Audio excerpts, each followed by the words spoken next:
So hi everyone, my name is Tim German. I am on the staff here at Environment and Planning with Erie County, and looking forward to working with all of you. All right, Courtney, you want to go next? Hi, everybody. I'm Courtney Italia. I also am in the Department of Environment and Planning, and look forward to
Larger organizations have access to different pots of money, but our small and our mid-sized cultural organizations can struggle to achieve those either high dollar capital projects or those smaller capital projects that otherwise just can't get to and need a little help getting there. So this funding, this pot of funding, is really designed to address, materials, major equipment purchases, architecture, engineering services. So what that means in actual terms is, we've seen projects from roofs to windows to painting to certain renovations, ADA accessibility. We've seen the gamut, but this is specifically for capital projects.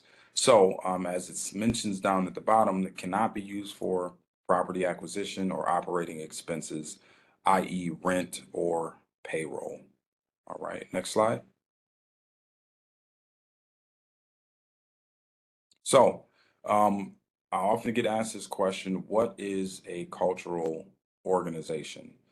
So I'm not going to read this to you, but I'll give you some highlights. So it has to at least fit within one of the categories down below, one of the three. So operates on a countywide recognizable community level, which by its nature is a cultural activity and or collection is unique, distinctive, and significant quality. So that brings to mind something like a museum. So a collection that is unique and significant and distinctive, right? So the second bullet provides visitors access to programs, displays of the performing, visual, literary, media arts, etc. So that to me feels like any type of theater, a visual arts location that gives exhibits and collections, natural and scientific heritage. So all the things pertaining to how we derive culture from Erie County. And lastly, a cultural organization that particularly serves the cultural needs of significant segments of the county's population. So, more specifically, I just left the Italian Cultural Center. They're having a ribbon cutting today. They received funding from us last year to do an amazing museum of sorts, an exhibit to display their culture. And if you have an opportunity, please stop by to their exhibit. It's a beautiful exhibit, but that what comes to mind for serving a particular need in a significant segment of the county. And the last star point at the bottom, the asterisk you see, and I'll just read it: organizations such as social and or multi-service, educational, athletic, after-school, or religious, specifically religious organizations for which cultural activity is not a primary purpose, they're not eligible. So although there may be something happening within a general building that may speak to cultural or arts, it's not its primary purpose, so it would not be eligible. And again, I know this is a lot to digest. If you have additional questions, throw them in the chat. Wait to the question and answer period, or feel free to email us. Next slide. And Tim will take it over from here.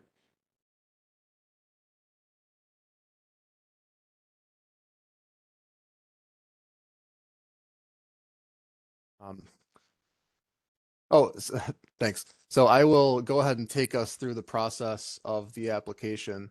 And first, there were just a couple points from the slide before that I think might be good to mention. So we did get several applications from houses of worship last year, and the concern with those is that we just want to make sure that we don't give the appearance of having a preference for one over another.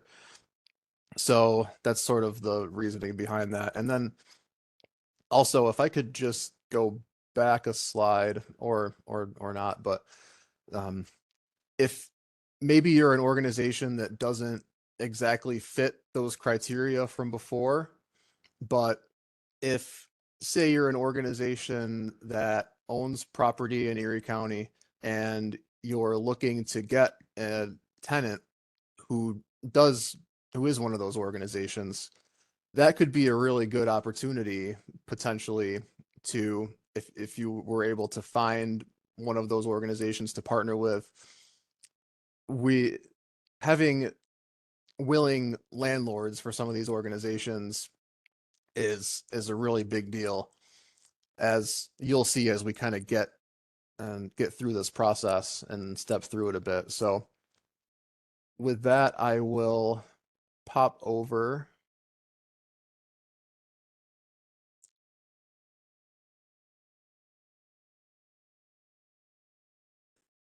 to the application page. So this is what you'll see when you navigate to the application through the main web page. And so I'll go through and just do sort of a dummy application for you, if you will. So just first off, some of the sort of nuts and bolts basic information here. First off, we will need the legal name of your organization. This is really important for when we do go to enter into those contracts. You might have a DBA, you can enter that too. So, but the thing that we really need to get out of this is the legal name of your organization. So I'll just enter that in. So you can put your DBA if it's something you're more commonly referred to as. And then this is going to be your primary day-to-day contact at your organization, who will be communicating with us on all things related to your contract. So then just the email address, phone number,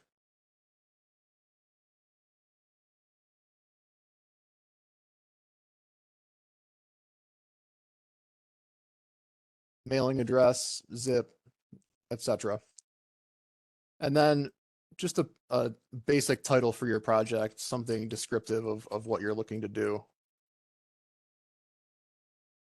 So the next step, you'll have this checkbox here. If you have an address for your project that's different from your mailing address, you'll go ahead and click that. It'll drop down this menu and you can fill in the address.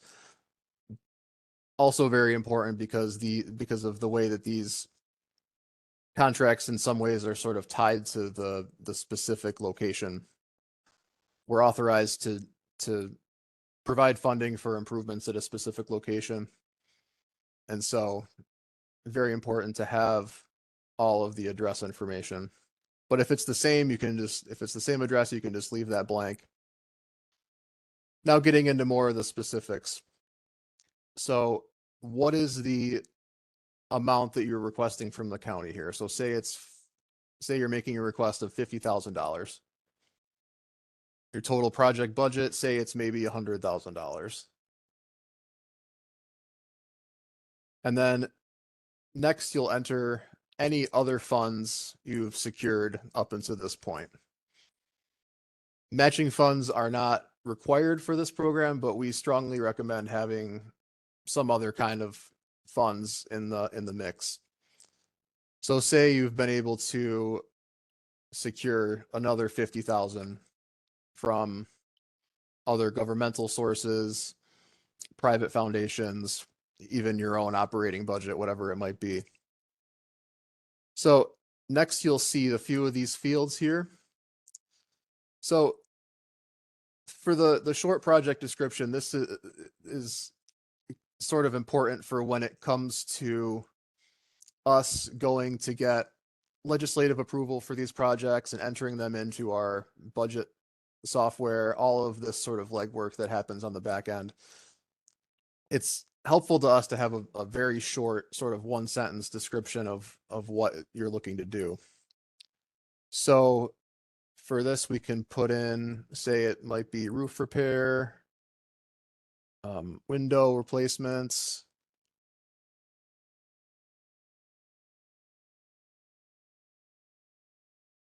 et cetera, et cetera.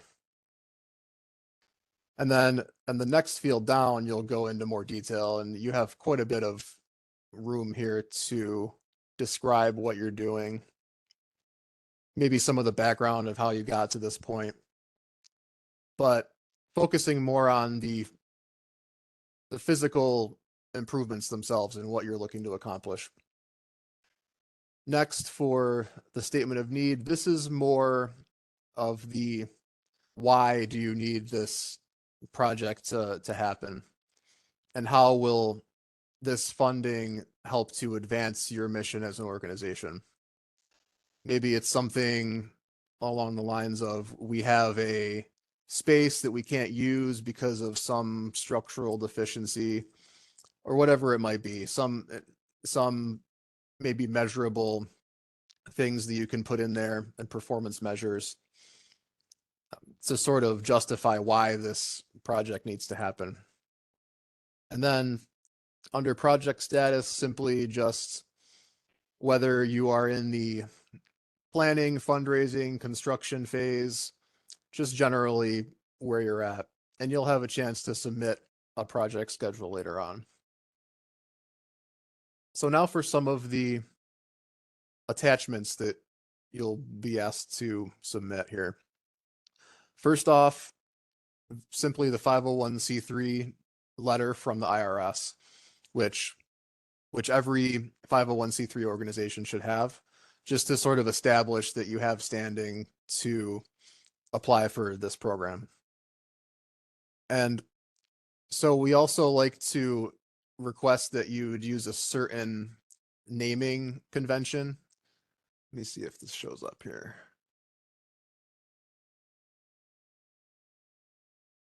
Just need to navigate over here.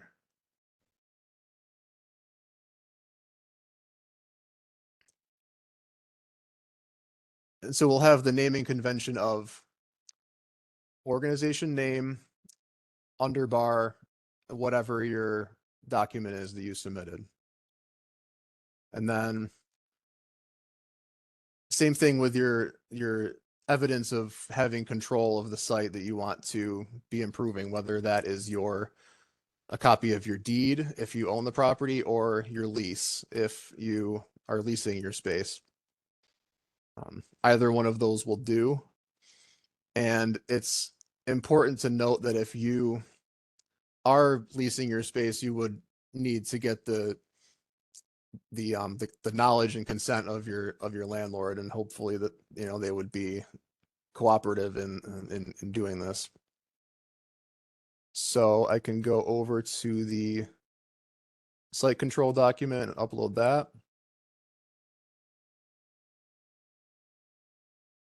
And next, for the project budget, and you can include scheduling information in here too. Let me see if I can open this. And then I also put together this is sort of an example schedule. Let me see if I can jump over here.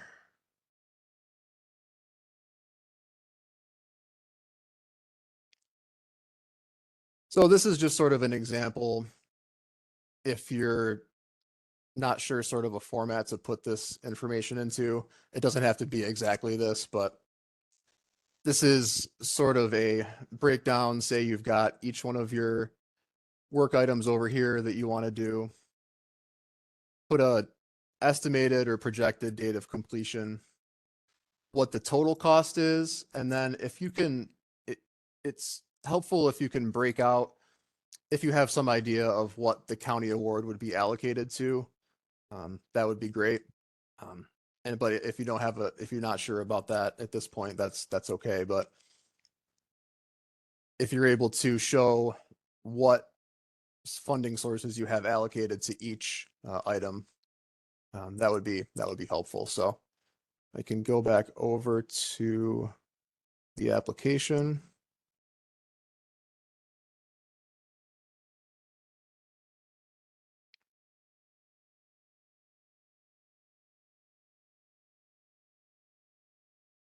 So we've got that uploaded, and then the rest of these are optional. You have a space to upload a concept plan or a site plan, renderings, anything to give a visual reference, if that's something that you have at this point.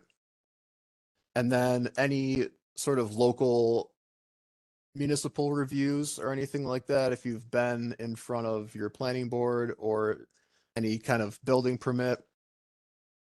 Or also you can attach your seeker or environmental review documentation, which we'll talk about in a minute. Again, if you have that, it's not necessarily something you'll have at this point. And then lastly, you just have a few spaces where you can just insert any information that you maybe didn't have a chance to submit before, or if you just feel like something that you need to better describe your project, you have 2 extra file uploads here, and then extra narrative to give some more narrative if you want to. And then I should also note that it's only PDFs that are allowed. So it's a bit of so then we have some file size limits too. So just something to keep in mind there. So that should be all of our required fields. So you'll go ahead and hit submit. Oh, it'll go back to ones if you didn't fill them out.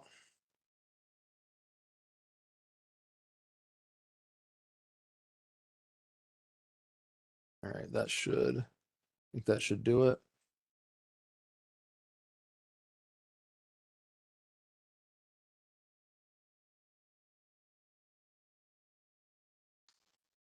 So once you have successfully submitted your application, you will end up on this page, just confirmation that we received your application. And you will also get a confirmation email. So here,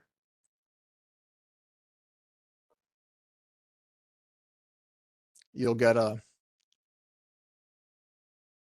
it'll read back to you what you just submitted.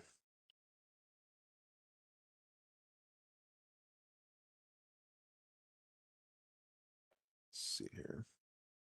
So while you're All right. shifting back, Tim, I think one thing we Yeah. can note is that we would advise everyone to go through the application, just as Tim did, identify what documents you're preparing to upload, and until you have all of those documents prepared and ready to go, you should wait to submit your application, because as you're going through this application will not allow you to save your progress and then return back to it.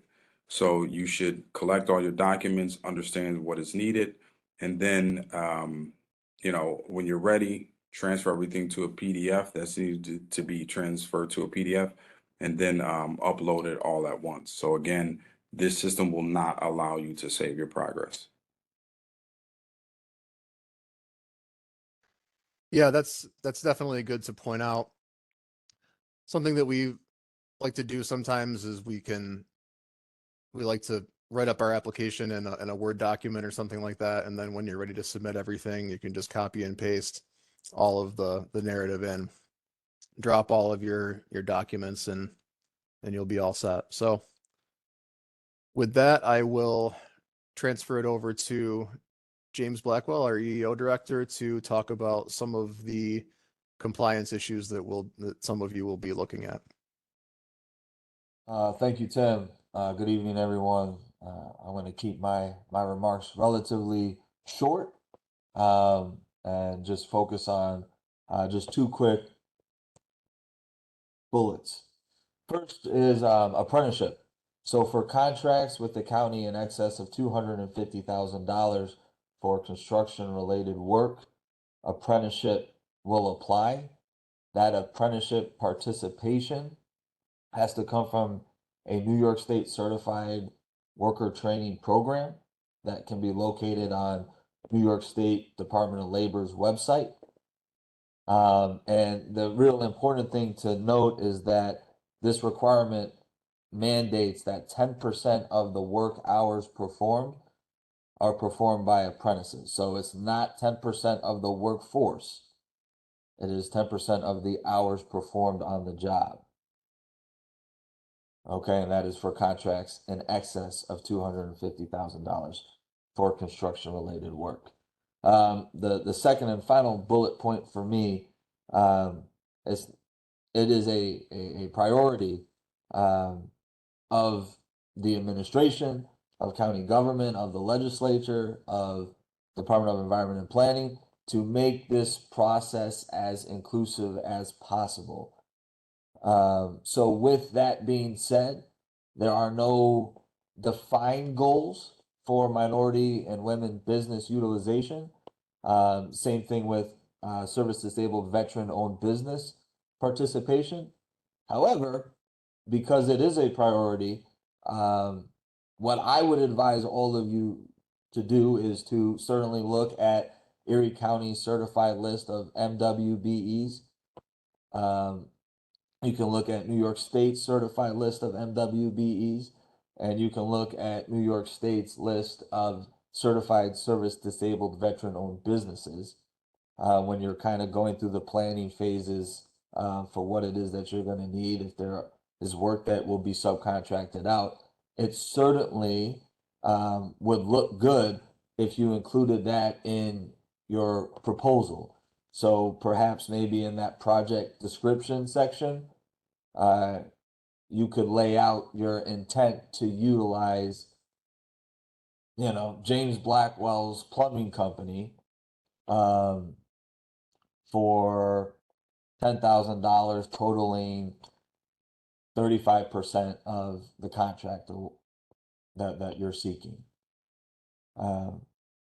So something definitely to think of. I know that is certainly a priority of the administration and of the legislature. So both of which are going to be looking at these applications. So that might just be a little pro tip for you. And I'll just chime in right there. As Tim mentioned and as James mentioned, there is a presumption that these projects that you apply for are essentially projects that are underway. And so what we're looking for are projects that have been somewhat started in the progress phase. That's why you see places for what other additional funding you may have and why it's important to include that, because this fund is really designed to get you over that last hump. So if you have essentially $100,000 project, you've secured funds up to, $70,000, and you need a $30,000 gap filler. That's what we're here to do. So primarily, we're looking for projects that are underway and that can be completed within 2 years after the contract is executed. So that's important to know. So in the course of you working on projects that already exist, that you're seeking the county's help to get over that last hump, that's where, if you're getting bids from contractors, that's where you can start looking for some MWBs to bolster your application. So Tim, you want to go into seeker? Sure. So yeah, those were all really good points. And so just as far as seeker, you'll hear us talking about that, or the environmental reviews, or seeker a lot. But I think the thing to take away from this most importantly is that the vast majority of the projects that you all will be doing will not require an in-depth review. There may be a handful of them that will, but that's something that we'll be able to deal with later on. So again, I think the big takeaway here is that for the vast majority of these projects, which are going to be in place renovations, maybe even a small building addition, those are what are considered type 2 actions, meaning that they won't require an in-depth review. We will essentially complete the seeker process as we are going ahead with getting legislative approval and some of that other work on the back end that I mentioned. So I think that about covers it for seeker. And then when you're looking to put together your project budget and all this, we definitely need to see those based on professional estimates that you'll go out and get. Once you get into the contracting phase, you'll need to demonstrate competitive bidding. You don't need to get multiple bids or estimates to submit your application. You can do that later on, but just to have something to base your price figures off of would be really helpful.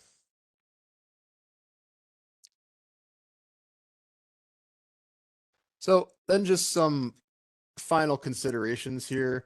We talked about having some kind of ownership or leasehold interest in the project site.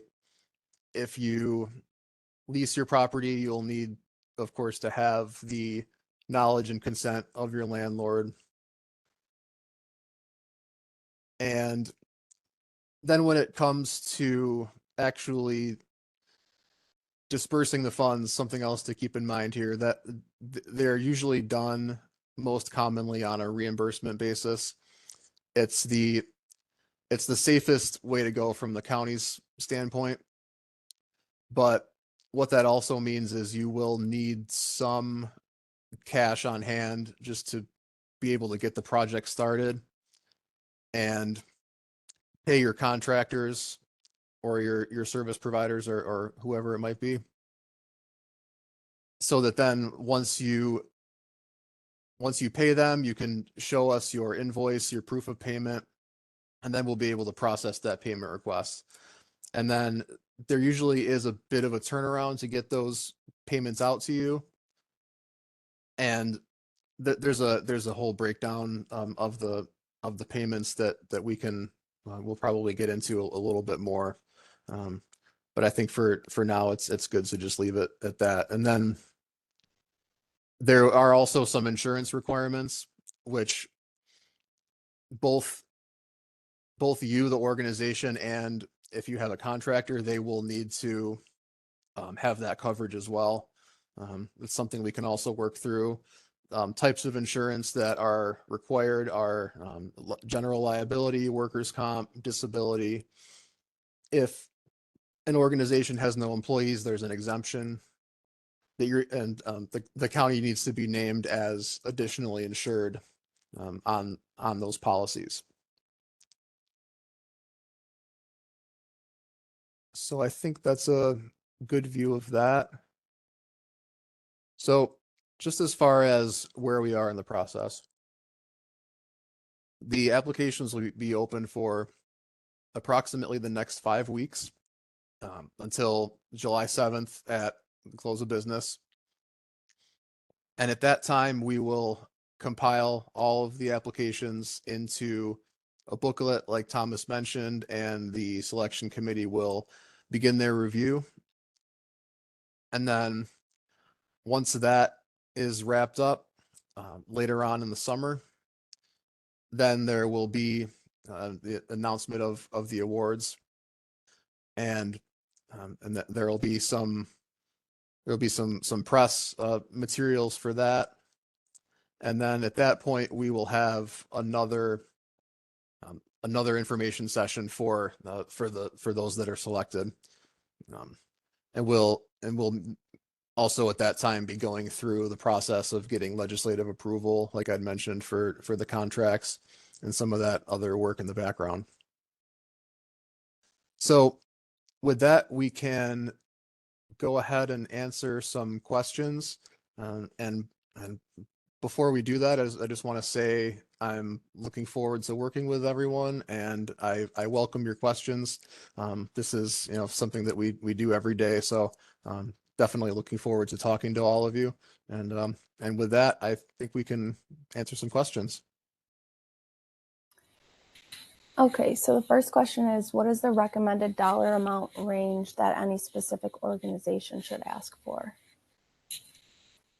I'll say last year the awards were given range was as small as $4,000 up to $925,000. It should reflect the project that you're looking to go after. That gives you an idea of how far the committee has gone as far as $925,000. I will say that only 2 organizations, I believe, were awarded that, and that was the high. So let it reflect your project amount and what is required for the needs of the organization. So that's probably the best that I could say. Okay, the next question is, are letters of support required? Certainly not required, but anything that gives your project more credibility, that shows support of the community or of folks in your area, it certainly can't hurt, but definitely not required. Okay, the next one is, if this is a planned project where you don't yet have site control, sorry, it's scrolling, is there a way to provide assurance for the future site ownership? Sure. So that's a good question.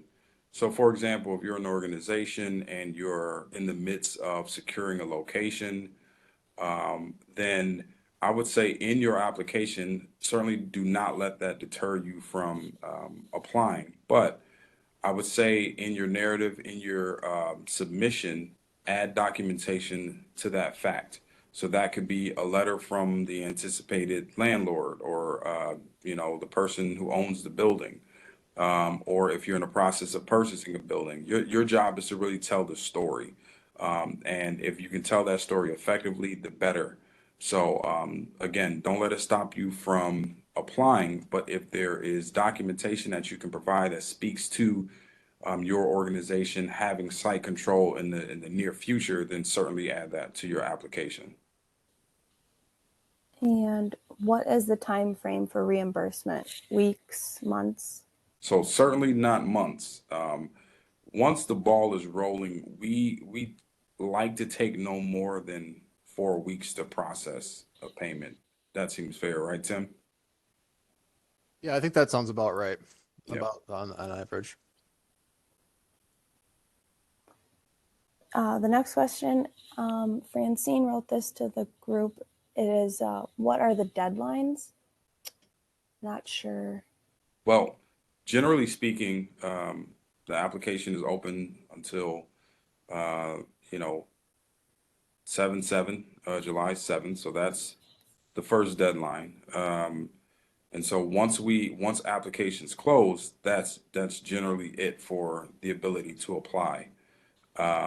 Subsequent to that, after you apply, we may reach out and ask more questions. We may seek more information about your project, but typically the deadline you should be worried about now is the July 7th deadline at 11:59.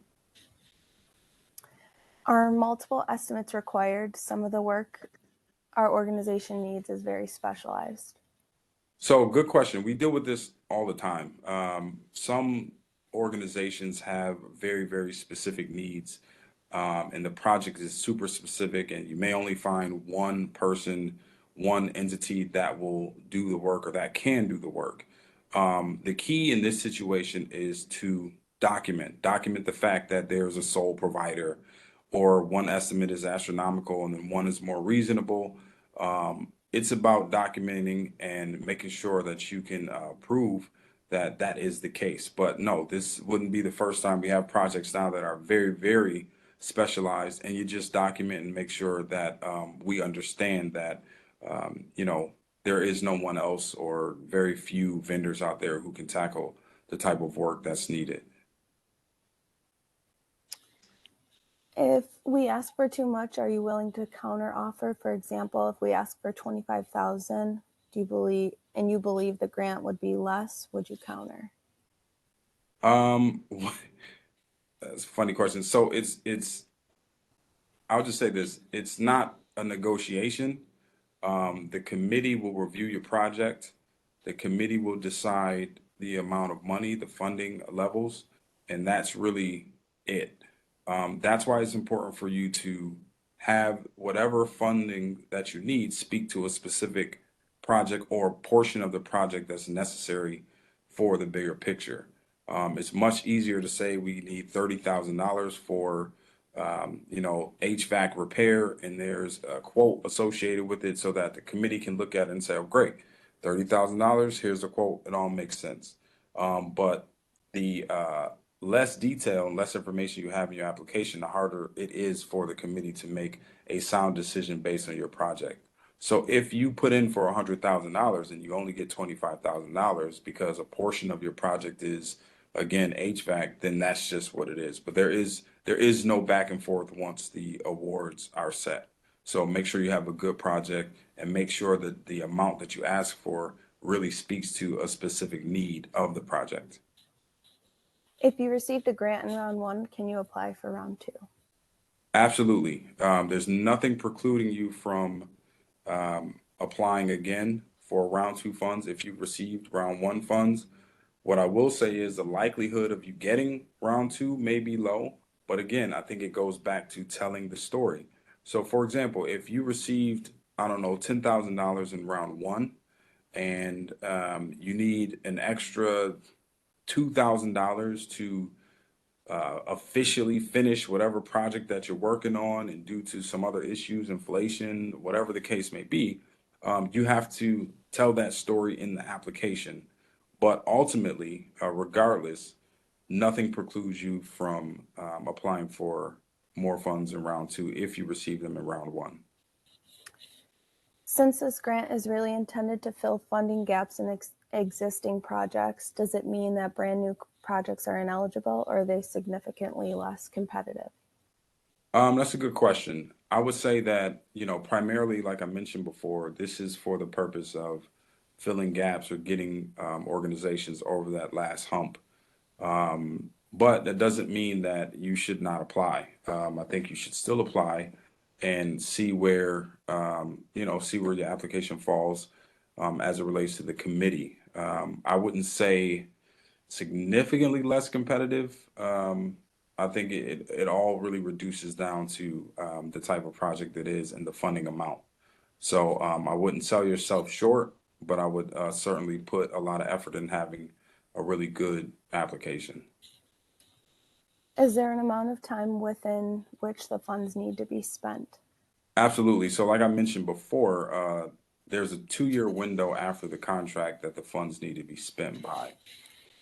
So, you know, and that's also speaks to the reason why it's the final last in funds, so that we're not starting with a brand new project that could take 3 to 4 years to accomplish, but a project that's already in progress, so that the county can, you know, help you get over that last hump and get the project completed, which is the intent of the funds. If the contractor requires a deposit, say 30 to 50% of the contract amount, can we invoice as soon as we pay the deposit, or do we have to wait until the work is completed? Tim, you want to take this one?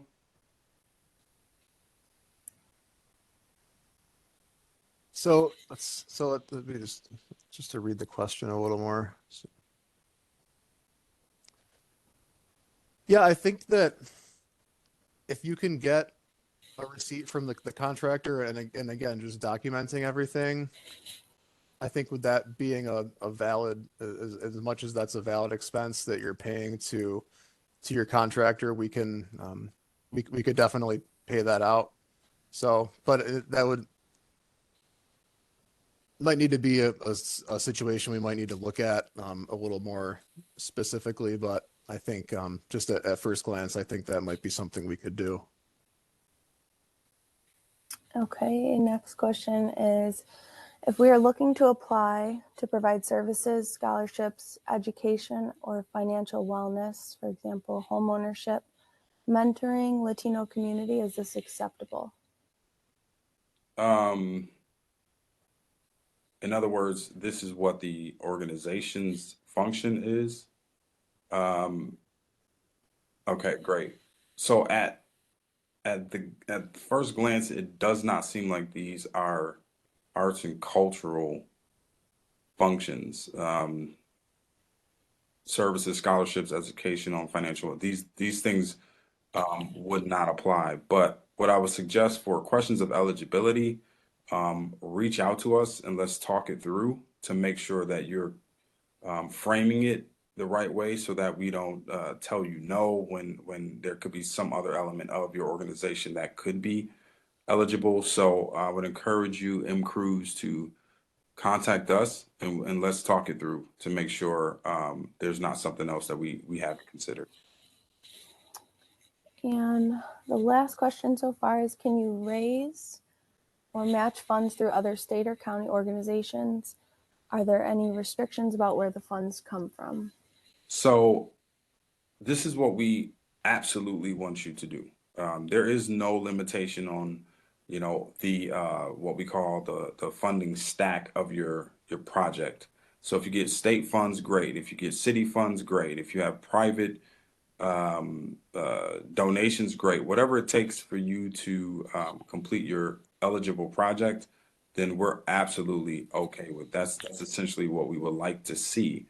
And you know, the county can come in and just be one of those additional sources to get your project completed. So absolutely, there's no restriction on where other funds come from. And what is the website or other source of information to share with our board of directors about the program overall? Will you share this deck with us, or where to get info? Absolutely. So, like I mentioned at the beginning, this information session will be posted on our website. The flyer will be posted on our website. Certainly, folks can go visit the website. The website is erie.gov/CulturalCapitalGrantProgram. Again, erie.gov/CulturalCapitalGrantProgram. Courtney, can you throw that in the chat? Yep. I knew it. I knew you were on top of it. So yeah, you can feel free to send your board to that link. It has, again, the flyer. This will be posted. The PowerPoint will be posted. So everything will be available there. And then also, if you have any additional questions, you can feel free to email us with your questions. So can you hear me? Yes. Oh, this is Francine. So I think Emil might have a similar question as me or not, but he asked if we have several projects, we apply for them all. It kind of ties back to my question above that said, what if we ask for too much? Will you give us some? Like, we need a ton of things done. Like, we have a ton of project work that we want to have done, right? So I'd like to ask for the pie in the sky and say we want to do A, B, C, and D. So I want to, for example, 100. And you might say, well, that's too much to chew and we only have this much money. We want to give you 1 because we think you should do project A and not B, C, and D. So I think maybe Emil's on the same page as me where he says we have several good projects. Should we apply for all of them? Spot on. We need a, like I work at a visitor center. I represent a visitor center, right? For it's environmentally focused. So we want, it has lake access. We want a kayak chute to let people get their kayaks down to the water. We want to put more picnic tables out on the picnic area. Like I could go on for a mile of stuff we want to have done with our center, if you will. Yes. So, what I can say to that is, number one, we've had this before in last year's round, in round 1. And what we found to be successful is that if you have, let's say, $500,000 worth of need, and there are, let's say, sub projects within that $500,000 that break down to $100,000 here, maybe $50,000 there. We've carved out, or the committee has carved out portions of our project to fund. So the better, I mean, certainly, Francine, everybody is probably in the same boat that you are in. They probably have a multitude of different projects that could be addressed by this funding.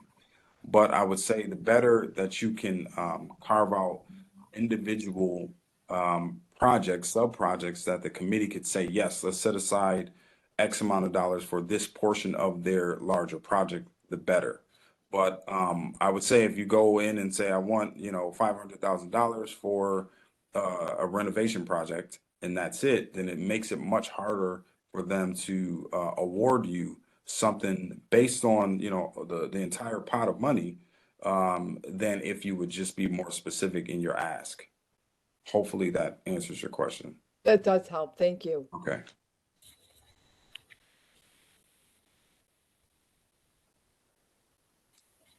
So there's no more questions in the chat, but if anybody has a question that has come up, feel free to unmute and ask your question.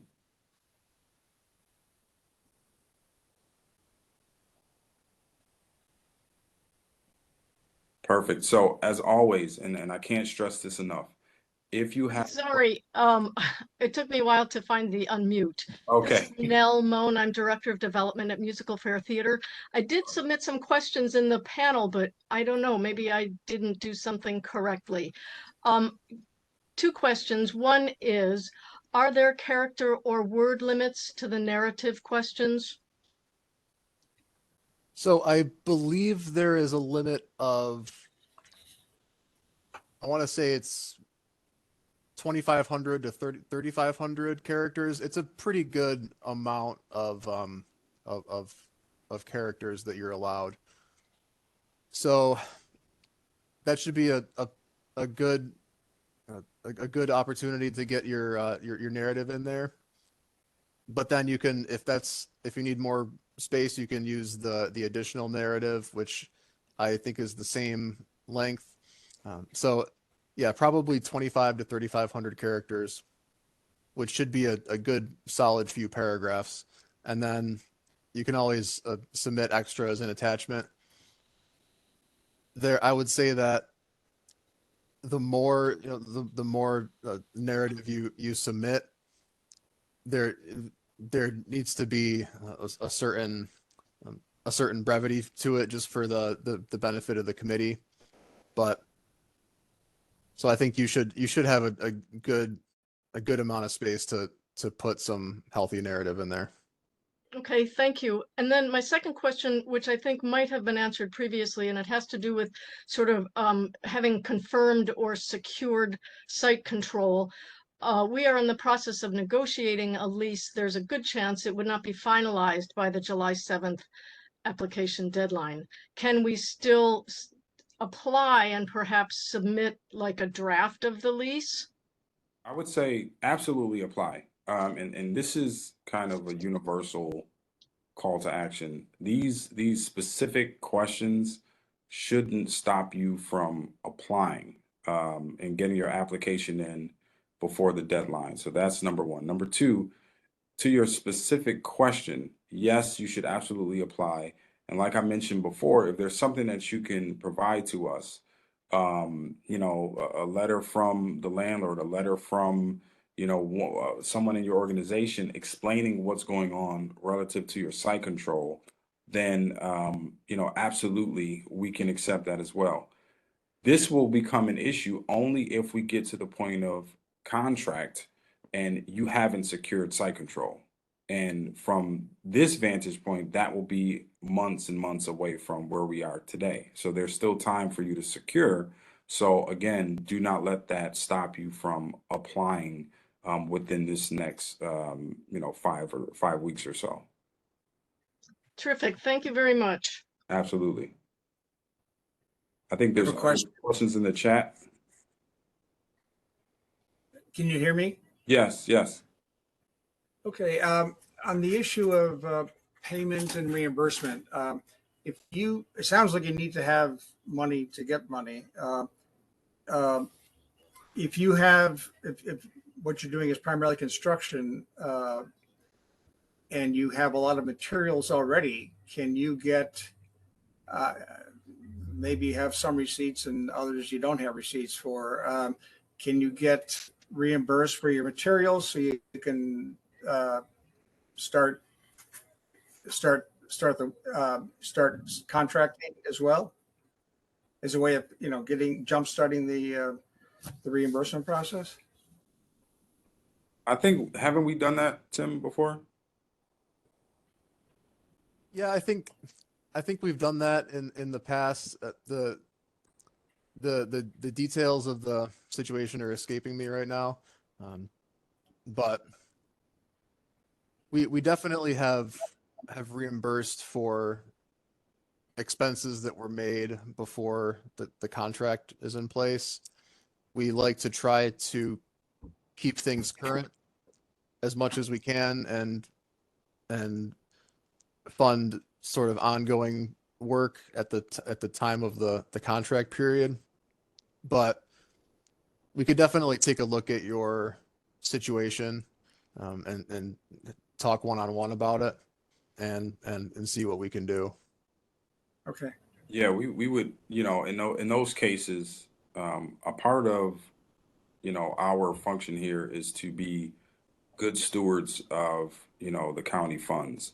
And so that's why we have the reimbursement process in place to make sure that whatever is being spent from the county is substantiated through receipts, et cetera. So relative to what you're asking specifically, we would have to go through that same process just to make sure that whatever the materials that were purchased preemptively are actually for the specific project and go through that exercise. But as Tim mentioned, we would definitely work through that one-on-one with the organization. Okay. And one other question relative to that: did you have to show proof of funds to start the process, your project, or to pick up your project, to begin implementing the budget before you receive any funds? I don't think we required showing proof of funds ahead of time. Yeah, that's right. That's not in my experience. Have we done that? I don't imagine it would hurt your chances or your application, but that's not required by any means. Okay. Thanks. All right, so I think I'm read in the chat. Julio Flores asked, our art gallery specifically needs new lighting throughout, wall and floor repair and painting, as well as a sign. Does a project like this, inclusive of interior finishing, competitive? So I can't really speak to its competitiveness because it's subjective as it pertains to the committee. But what I will say is that projects such as this, as you laid out here, are ones that have been funded in the past. So this looks like a nice, you know, renovation of an art space. Certainly these have been funded. So, you know, certainly eligible. I'll put it like that. Mhm. Yeah, I think those would be a great candidate for this program.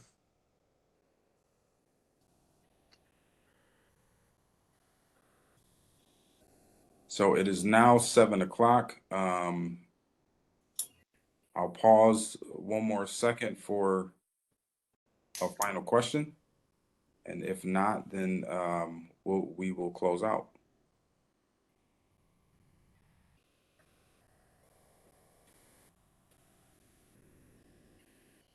Absolutely. So again, I can't stress this enough. Please, please, please don't hesitate to email us at the email that's on the next slide. Find information about us at our website, erie.gov/CulturalCapitalGrantProgram. Certainly email us, certainly call us during this time period leading up to the deadline for the application. If you have any doubt, email us. If you have any questions, email us, call us, all of that. We are standing by to make sure that you get the best application in as possible.